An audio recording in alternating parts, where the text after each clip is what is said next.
పద్దెంది పడిమెట్ల పైకెక్కి గుడికేగు భక్తులకు ఎదురొచ్చే బంగారు స్వామి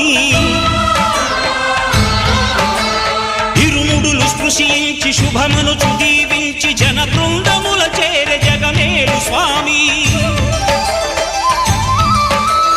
తన భక్తులొనరిల్చు తప్పులకు తడబడి ఒక పక్క ఒరిగెన ఓంకారమూర్తి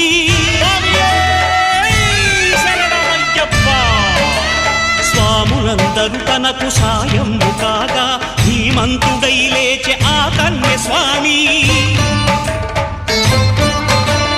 పట్టబంధము వీడి భక్తతతికై